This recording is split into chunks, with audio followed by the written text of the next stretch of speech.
3 meses aqui, convivendo conosco, né, passando o dia a dia canadense, né, não vieram apenas como turistas, vocês moraram aqui 3 meses.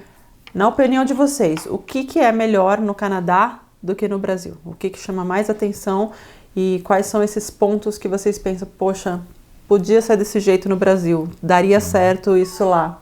Bom, para mim o primeiro ponto, segurança. Né?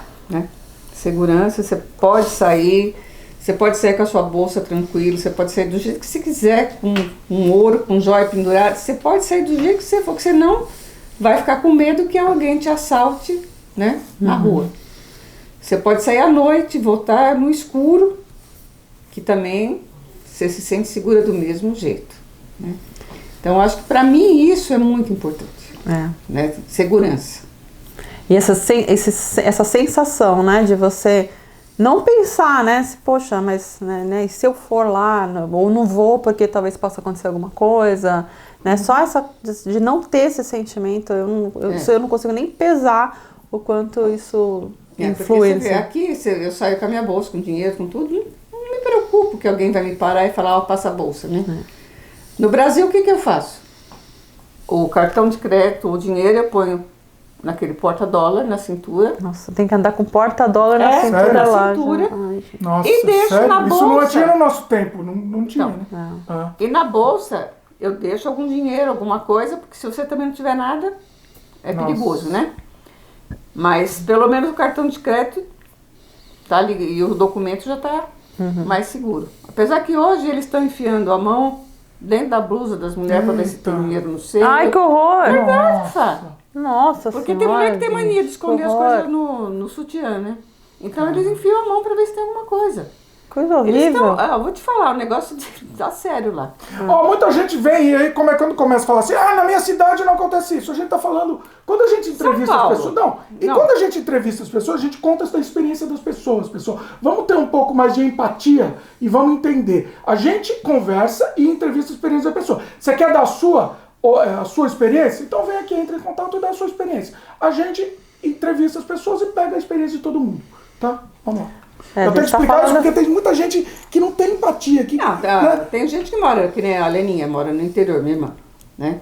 Não deve acontecer. Não.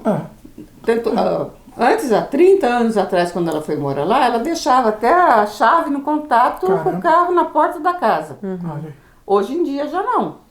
Hoje em dia você já não deixa mais, você não deixa nada visível no carro, porque tem roubo, não tem assalto, né? Mas roubo tem. Mas não é que nem São Paulo.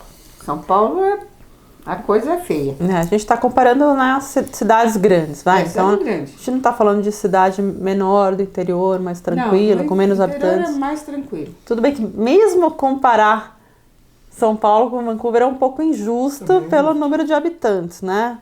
Mas é a vida.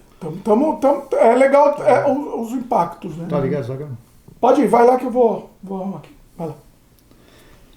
A gente não pode deixar de falar de coisas ruins do Brasil sem comentar a responsabilidade dos nossos políticos. Com certeza. Porque nós estamos aqui só para falar mal de um país ou bem de outro país. Então, os nossos governantes no Brasil, infelizmente, eu não falo disso de agora, nem de 5 anos atrás, nem de 6. De muitos anos atrás para cá, deixaram muito a desejar. Então, muitas coisas que nós sabemos que são possíveis de serem feitas e não são feitas. Isso é não triste, são feitas. Né? Isso é por isso que simplesmente colocar, o que é melhor no Brasil, ou pior no Brasil, ou melhor ou pior no Canadá. Então, você tem que primeiro fazer essa introdução, porque nós não estamos aqui para criticar ninguém. Tá? Estamos aqui para criticar. Mas muitas coisas que a gente vai listar aqui e comentar, realmente você vê a diferença. Tá?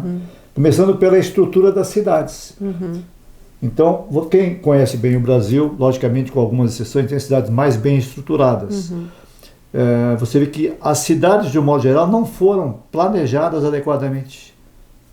Aqui você anda pela cidade, eu já andei em algumas aqui na Grande Vancouver, você vê que o sistema de proteção a incêndio, por exemplo, você vê um hidrante em todas as ruas do bairro, não é no centro da cidade. Não é um hidrante só, é cada, não, sei lá, 500 metros é planejado. Então você vê que tem tudo bem que as casas usam muito madeira, né, nas suas construções. Estão mais propensas a incêndio, né? Mas você vê que todas as ruas que você anda pela cidade, quer seja mais afastado ou centrais, você vê que os hidrantes estão ali, mais, inclusive com sinalização de trânsito, que você não pode estacionar naquele local em frente ao hidrante. Sim. Então, se comparar esse aspecto, só esse aspecto, Canadá, Brasil... É planejamento, né? É planejamento. 10-0, entendeu? E outra coisa que eu também reparo, né, comparando, como você falou, a estrutura das cidades, né? Então a gente vê em São Paulo as cidades maiores com uma infraestrutura melhor, né? Então naquela cidade que é maior vai ter, né, o seu hospital, escola, né, um número X de supermercados, a delegacia.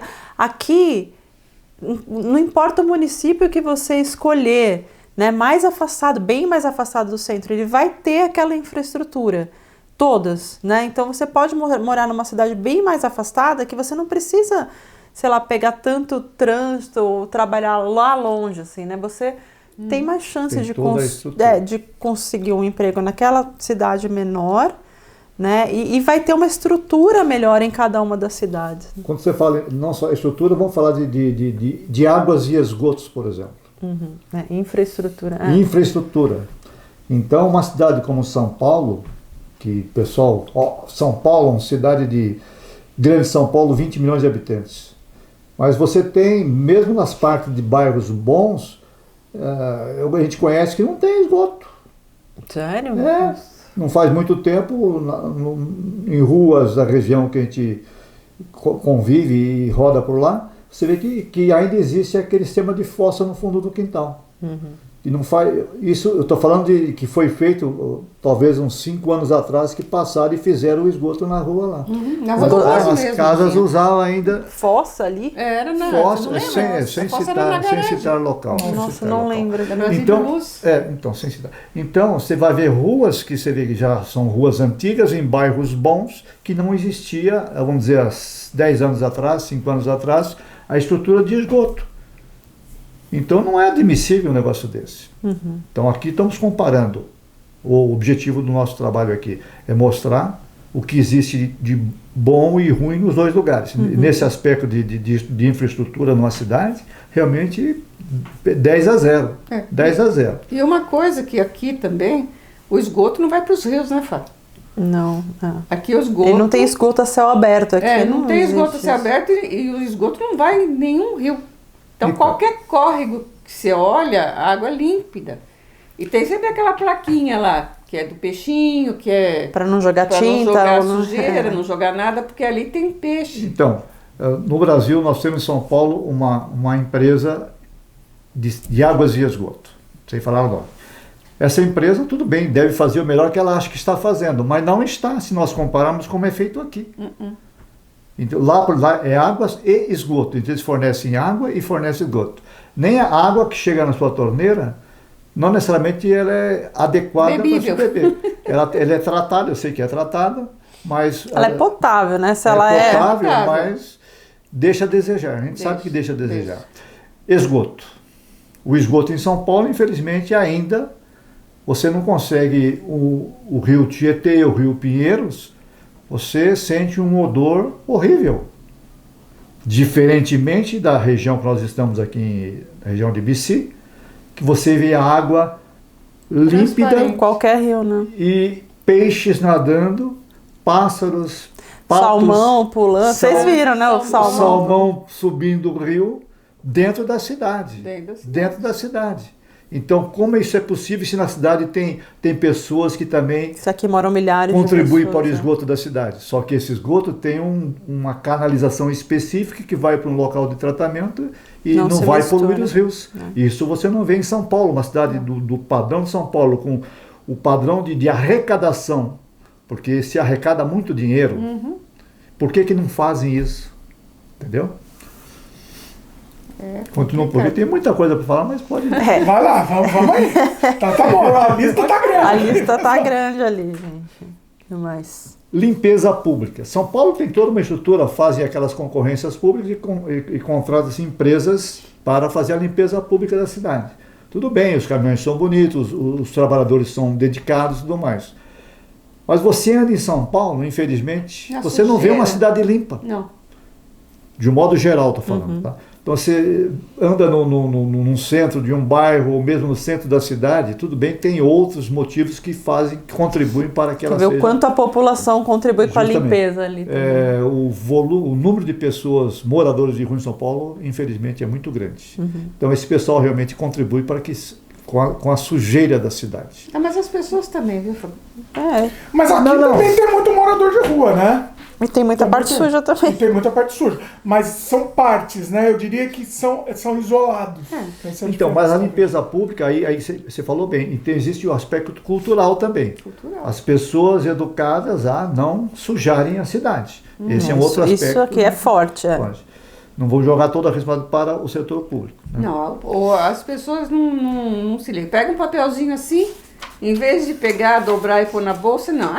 Joga no chão. Eu já vi. Aqui você vê muita menos. mãe, né, chacoalhando a mão da criança que está segurando uma garrafinha de Danone. Joga esse joga. Nossa. Eu já levei uma garrafinha de suco na cabeça, jogada de um ônibus. Nossa. E uma espiga de milho chupada. Nossa, que nojo. Jogaram de dentro do ônibus e me acertou. Mas nós temos exemplos bons lá. Você anda nos metrôs de São Paulo, nas estações de metrô. Muito limpo. Por que é limpo? Porque a infraestrutura do metrô, das estações, são boas. Então você tem onde jogar o seu lixo. Tem. Tem que ter o cesto ali, e cesto que então, também seja recolhido. Você tem onde jogar. E tem colaboradores, funcionários que limpam constantemente, então você se sente envergonhado de jogar alguma coisa no chão. Isso é verdade. Mas isso não ocorre em toda a cidade. Mas acontece o seguinte, também não vamos pôr tanta culpa também nos coitados lá que pega aqueles cestos de lixo e põe lá nos postes, porque o pessoal rouba. Rouba o cesto? Aí já entra o aspecto cultural, né? Rouba e quebram, né? Não, eu já vi muitos quebrados. Eles penduram nos postes cesto para você depositar o lixo, mas a pessoa rouba para levar para casa, não sei fazer o que com isso, ou quebram. A gente vai levar o cesto de lixo para casa? Vandalismo. Então, eu falo, que nem ali no Largo 13, colocaram vários cestos, né, na rua, para ver se melhorava um pouco, né? Eles levam embora o cesto. Então não tem jeito. Mas você falou de parque, né? Tem uma coisa que eu acho tão legal aqui, que assim, gente, olha, não teve uma vez que eu fui num banheiro público, aqui num parque, que não tinha papel higiênico. Eu acho isso sensacional. Não, e sabão, para lavar sabão, sempre tem papel sabão, papel higiênico e papel toalha. E eu não sei como está agora, tá? No Brasil ou em São Paulo, mais especificamente. Mas, gente, era quase impossível você ir lá e ter papel. A gente nem usa praticamente. Não, né? Falando em parques, você vai comparar parques. São Paulo tem parques muito bons, mas poucos, né? Poucos. Poucos parques comparados com o tamanho da população que mora lá. Aqui você tem parque, sei lá... A cada esquina, praticamente. Para cada 1000 habitantes deve ter um parque aqui. Vocês até cansaram de tanto parque. Revelação. Parques e trilhas, né? Trilhas dentro da cidade, para você andar de bicicleta, para você fazer caminhadas, né? Aqui tem bastante. Lá começou isso aí, tem um pouco também, mas não no volume adequado, entendeu? Que deveria ter, né? O que mais? Trânsito. Ficando grande aí, vamos lá. Trânsito e cumprimento às leis de trânsito. Eita, nós. Esse é o caos, né? Lá em São Paulo, especificamente, é o caos. O trânsito da cidade grande, infelizmente, é trágico. E São Paulo não fica para trás. São Paulo, São Paulo é horrível. É horrível. Você tem um compromisso para atravessar a cidade, por exemplo, você tem que sair da sua casa ou do seu escritório com um tempo antecipado para poder cumprir o horário no local que você tem que ir. Não, você não chega. Isso, eu lembro bem disso. Nossa, Entendeu? Mas quando você fala de trânsito, são os dois aspectos. O jeito que as pessoas dirigem aqui é muito melhor. Sim, não. Digo o trânsito que eu falo, o trânsito de um modo geral em São Paulo. O trânsito em São Paulo, aqui também tem porque trânsito. lá é o volume também, né? Aqui também tem trânsito, mas você vê que o trânsito ele flui. A diferença que eu observo aqui, andando na região da Grande Vancouver, praticamente tem muitos semáforos, né? Muitos semáforos, faróis de pedestres, bastante. São Paulo devia ter muito mais. Tem centros de bairros que você não vê em cruzamentos grandes lá, você não vê farol de pedestre. Nossa. Tem lugares que não tem farol de pedestre. Caramba, e outra coisa, é um farol de pedestre não sincronizado. Aí não adianta. E vive quebrado, e não funciona muitas das vezes. Caiu uma garoinha lá, para de funcionar. Isso aí já entra o aspecto dos políticos, dos governantes, que deixam para lá. A arrecadação existe, porque quem produz, quem trabalha, recolhe os impostos, mas isso aí não levam a sério. Não fazem como deveria ser. Não é prioridade. E cumprimento à lei do trânsito. Então aqui você vê que as pessoas realmente obedecem. O pedestre aqui, realmente, ele tem prioridade. Ele tem prioridade. Então, eu mesmo dirigindo aqui, eu fui chamar a atenção várias vezes por vocês, porque eu me distraí. Não, meu pai é o melhor motorista que eu conheço. É um grande Porém, tá acostumado a dirigir em São Paulo, né? Brasil Então, assim, molde, né, Brasil? tinha horas que eu precisava... Ô, pai, né? Ó, o pedestre. O farol abriu para você... Não, o farol que não tem a pedestre, por exemplo, não tem aquela sinalzinho do pedestre, que não tem, só tem o farol para carro. E aqui no vermelho você pode entrar direito na maioria dos faróis, dos semáforos, você pode entrar direito. Mas se um pedestre estiver atravessando, Você para. você não pode de jeito nenhum avançar a faixa de pedestre. Você tem que parar, esperar. E não é ele passar pelo seu carro, ele tem que chegar até a calçada. E quando ele não chegar na calçada, você não pode avançar. Uma vez eu deixei, ele passou por mim, quando ele passou, eu estava levando a Fabiana até o hospital, né? Ele passou por mim e falou, agora já deu para ir, né? Como eu tinha que entrar no hospital logo uns 200 metros na frente, eu peguei e fui. Aí ela quase que... Eu morrendo de dor, aí eu, pai, para, cara. O pedestre já tinha passado do meu carro, eu era o último carro. Falou, espera ele chegar na calçada, depois você ir. E o pedestre xingou, né? Lembra? Não, ele olhou feio. Ele olhou feio. Então, Xingou não, acho que ele só olhou feio, ele não xingou. Não tem jeito, é o jeito de dirigir daqui. São algumas regras que você precisa estar acostumado, né? Então, não, é aquele mas tudo bem. Também que quando é um cruzamento, né, que tem o freeway, tem o... Como que é? Aquele cruzamento que pode ter que virar no... Não, aquele, por exemplo... Four-way. Aí o pessoal para, né? Não, e aí o stop... É pra parar. Stop. O pare, é o parar. E o brasileiro não só diminui, se não tiver, vai. Aqui não. Parar é parar. Aqui tem cruzamentos, pessoal. Cruzamento que não tem o semáforo, não tem o farol. Mas só que ele tem a sinalização que é, por exemplo, four-way. Ou seja, são quatro lados, né? Aquele que chega... E tem o stop também, né? Isso. O primeiro que chega no cruzamento, ele para na faixa. Ele para. Aí vem o outro, para depois dele, o terceiro para depois do segundo. Você tem que prestar atenção quem para primeiro. Quem parou primeiro tem a prioridade de seguir. Sim.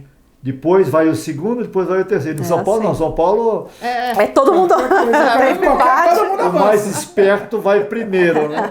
E o mais educado aguarda, evidentemente.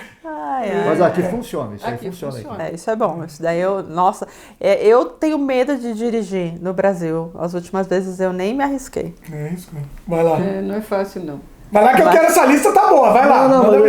Mais uma. Estamos gigante aqui, mas essa lista temos que passar pelos tópicos. Nem que seja dar uma passadinha. Poluição, né? Nós já falamos da parte de árvores e esgoto, poluição. Aqui na região de Vancouver, você às vezes observa alguma poluição. Sim. Mas às vezes é algum incêndio na mata, alguma queimada, ou mesmo algum incêndio em algum prédio, alguma coisa. Então, mas poluição de fábrica que eu não observei. Deve ter um sistema aí de filtragem, aí, de controle do que a fábrica manda para o ar. São Paulo já não acontece isso. Logicamente que vai se melhorando conforme vai passando os anos, né? Mas na região que nós moramos ali, atualmente está um pouco melhor, mas como era uma região muito industrializada, tinha fábricas ali que realmente era insuportável a poluição que ela soltava no ar. Nossa, eu lembro, era um absurdo, e era coisa violenta, pesada. Fábricas de plástico, por exemplo, soltavam... Agora não tem quase fábrica ali onde a gente mora. Então é uma diferença, então, e aqui, comparar... E aqui também está cada vez maior o número de carros elétricos, né? Então, na poluição do trânsito, né? Dos automóveis também tem diminuído, né? Antes eu tinha, assim, o maior orgulho de falar, nossa, não tem poluição em Vancouver, né? Ou na Grande Vancouver. Não é verdade, né? A gente já pegou alguns dias em que Vancouver era a cidade mais poluída do mundo naquela hora, naquele dia. Só que o que era poluição? Queimada. São não, mas em termos de carro, que você fala na poluição é poluição de fábrica e carro, né? A idade média dos carros aqui. Ah, também, né? Esse é um ponto. Aqui é muito então, numa cidade grande como São Paulo, você vai ter muitos carros novos, sim. Mas na média, você tem muitos carros velhos, 70%. Poluidores que continuam rodando na cidade. E aqui quantos Teslas a gente vê na rua, né, agora? Você olha assim, é só carro elétrico. Não, assim, só cada vez mais. Que tem, que o pessoal carrega, você vê quantos os negócios para carregar. Tem ali. Vai lá. Está acabando aqui, né? Manda ver. Aí estamos gigantes, mas temos que passar a lista inteira. Vamos lá. Não, em termos de escola, assim, rapidinho. Eu tive a oportunidade de levar meus netos para a escola algumas vezes, né? Até um deles vai a pé porque a escola é perto e o outro vai de carro. Mas você observa que muitas crianças aqui ainda vão sozinho para a escola. Eu lembro de 20, 30, 40 anos atrás, as crianças de 7, 8, 9 anos, 10 anos, em São Paulo também ia sozinho para a escola. Hoje é mais difícil. Muitos iam sozinhos. E às vezes andavam 3, 4 ou até mais quarteirões, 10 quarteirões, e iam sozinhos, tranquilos, em segurança. Naquele tempo, em segurança. Hoje em São Paulo é difícil isso aí. Não dá. Então, é difícil. Aqui não, aqui eu já fui levando, você vai caminhando gostoso. Você vê crianças de bicicleta indo para a escola, na escola deixa a bicicleta, tudo. Acho que uma das vantagens é que aqui a maioria das crianças estuda muito perto de casa, né? Porque a maioria das escolas são públicas, né? Então a criança vai estudar naquela escola daqueles quarteirões ali, né? São muitas escolas. Então os nossos estudam a mais próxima da tua casa. Então vai ser perto mesmo, vai ser alguns quarteirões. Então isso facilita, né, o acesso da criança, né? Se ela for um pouquinho maior, ela vai poder ir sozinha, porque tem a segurança, e se você ensinou ela a atravessar direito, né? E a escola que eu levei a minha neta, não tem muro. A escola é aberta. Não tem isso muro na escola. Assusta um pouco. Isso assusta, mas... Tem quadra, tem playground. Não tem muro. Tem um campo de futebol aberto. Tudo aberto. Tudo aberto, não é fechado. Então, fora do horário, se as crianças quiserem brincar lá, vão brincar no parquinho ou vão brincar na quadra lá. Pública, né? A escola é pública para brincar. Mas mesmo as escolas públicas, quando eu era criança, no Brasil, todas eram muradas. Eram muradas. Aqui nenhuma escola é murada, gente. Aqui trancava, não. né? Mas assim, assim, o que eu penso, né? Se a criança quiser ir embora, ela vai. Eu já ouvi, gente. Eu já vi falar de criança que foi embora. Não que não seja controlado, tá? O acesso dos alunos é controlado. Por quê? As classes, você tem em volta de toda a escola, o prédio é grande, as classes dão acesso para os pátios. A porta é para fora, Então, o professor, eu estou falando do intermediário, que chama, Não. É o fundamental, né? Fundamental. O ensino fundamental, criança de 8, 9 anos, 7 anos e tal. Então, o professor aguarda na classe. Quando toca o sinal, as crianças já ficam próximas à entrada daquela sala e o professor ou a professora recepciona o aluno, né? Coloca o álcool gel na mão de cada um e eles entram na classe. E quando sai, o professor fica na porta da sala que dá para o pátio, os pais já estão todos lá fora esperando, a criança sai, já vai encontrar o pai ou a mãe, o avô ou a avó, e já vai para sua casa. A desvantagem, né, do meu ponto de vista, né, como mãe que tem que deixar a criança na escola, é que você não pode deixar a criança antes. Né? Então, por exemplo, quando tem um muro, você deixa a criança, ela entra, ela vai ficar brincando ali, né, na quadra interna, né? Aqui, como não tem isso, tudo bem, agora as crianças já estão maiores. Quando eles eram menores, eu não podia deixar com muita antecedência antes, né? Porque não dá, você tem que... E quando chega atrasado, Acontece, às vezes, você atrasar alguns minutinhos, né? Ou teve uma consulta, alguma coisa, aí o acesso não é na sala direto. O acesso é pela entrada principal, onde vai ter lá um funcionário, né? Que vai recepcionar, você vai fazer as explicações do motivo do atraso, e a criança entra por ali. E aí tem que passar na secretaria. Na secretaria. Né? E se a criança está atrasada, eu recebo uma ligação da escola. 10 minutos depois, o Eric não está aqui, a Lorena não está. A única desvantagem que eu vejo de não ter muro é que de vez em quando o ursinho vai passear lá, né? Então, tem isso, tem o ursinho. Ursinho passeando. Ursinho pimpão. Então, aí as crianças não podem sair da sala de aula. Verdade. Vai lá que assim, estamos gigantescos, mas eu quero fazer é uma observação recente, tá? Recente. Vai lá, manda ver. Em 3 meses que eu estou aqui, vai ter eleições aqui, acho que esse ano ainda, né? Já foi. Não, já aqui. foi. Municipais já foram. Inclusive, estamos datando o vídeo aqui, não vamos datar o vídeo, mas vamos lá. Não, só sobre as eleições no Canadá. Sobre o comentário, as propagandas. Tudo bem que aqui você não tem televisão aberta, você nem dá bola para isso. Mas tem debate, tem essas coisas. Tem essas coisas, mas pelo menos eu não observei isso, não pude presenciar. Debate tem. Nas ruas não existe propagandas enormes. Né? Então só é permitido colocar uma plaquinha na residência de alguém se essa pessoa autoriza a colocar aquela plaquinha. Sim. Para o candidato. É a única propaganda que eu observei. Você disse que tem também debate. Mas tem debate. Contrário do Brasil, que, nossa, parece uma guerra. É contínuo. Mas os debates aqui também são feios, né? Os debates às vezes são calorosos. Os debates aqui também. É que debate é feito para ser caloroso, né? É feito para isso. Mas na parte de propaganda assim, visual, né? De rua. Poluição. Lá também foi não proibido, não se coloca mais na rua, foi proibido também. Se coloca. Antigamente era pior, né? Nossa, era pior. Santinho, né? Sim, não é permitido. Aí você vê as plaquinhas, né? Eles os próprios partidos, né? Que distribuem essas plaquinhas. E aí eles põem no quintal da sua casa, assim, né? Se você quiser. Acho que é isso, Dimitri. É isso? É isso. Muito bom, hein? Muito bom. Falamos de alguns aspectos que a gente já comentou, mas vocês trouxeram outros que a gente não tinha. Uma nova visão, também. Muito bacana. Muito bom.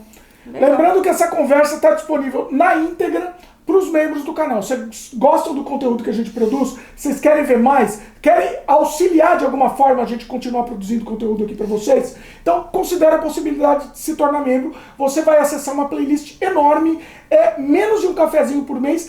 Você vai receber imediatamente, quando você se tornar membro, centenas de horas de conteúdo exclusivo para os membros. Então dá uma olhada lá, considere essa possibilidade, e de bônus extras você vai receber muito conteúdo também.